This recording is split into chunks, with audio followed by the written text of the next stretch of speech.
P2-2 is in inches. It's kind of an odd shape, so it would still lend itself to the contours and regions, but we'd end up doing the math and stack ups to get the geometry. So other than the just kind of the weird shapes, again, no angles to pull from, so everything's going to be at dimension. So we'll go back into our template.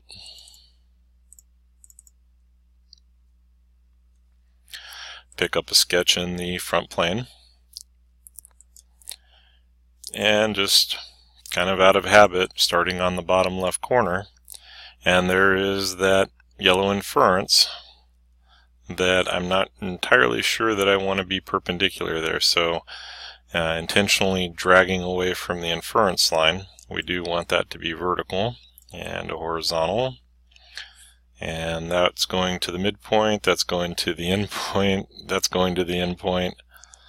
Alright, so again, the yellow box is telling me that I'm going to get a vertical relation, and the white horizontal says I'm in line, but the relation won't be applied.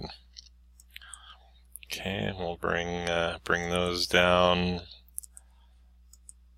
up and over. I saw a coincident and a horizontal. Alright, so the coincident picked up the origin and the horizontal, so on occasion those will get applied automatically with the inference. Alright, so we'll start putting in some dimensions, 1 inch, 1.61, and again, these dimensions are just process of elimination, going through kind of double checking and rechecking as I go. And 4 inch on the overall, and 1.5 inch at the base, another 1.5 inch, and then 2 inches. Alright, and then 0.53.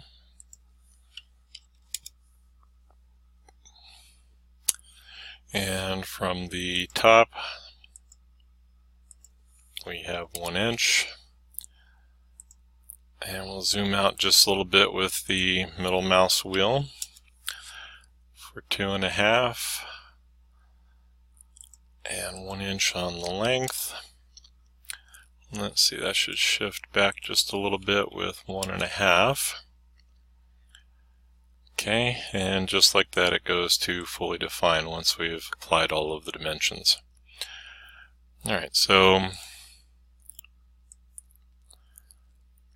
put the rectangle in. We have 1 by 2.5, and then we need to position it. Alright, so the decision here would be if we wanted to, let's see, that's from the vertex to the vertical. If we wanted to put this into a separate sketch and make it a cut extrude, as we see these dimensions kind of overrunning and getting a little more complicated, a little more cluttered, then we'd want to make that decision. If it helps us out and cleans up the sketch, makes it a little bit more manageable, then that's what we'll do. Alright, so from a manufacturing standpoint, all of these interior square corners, those are a little bit problematic, making the blends. So let's go ahead and create the extrude. And because of the nested rectangle, this may still come in as a contour and region. Now, since it is singly nested, it finds the amber, and we're going to 5/8 of an inch, so I don't need to make this selection because I get the desired result. Alright, so any of the interior corners, and we'll start in on the fillets fairly early, is when you pick the first fillet and it launches on the property manager and you pick the second one, then you're going to have the opportunity to pick all of the edges.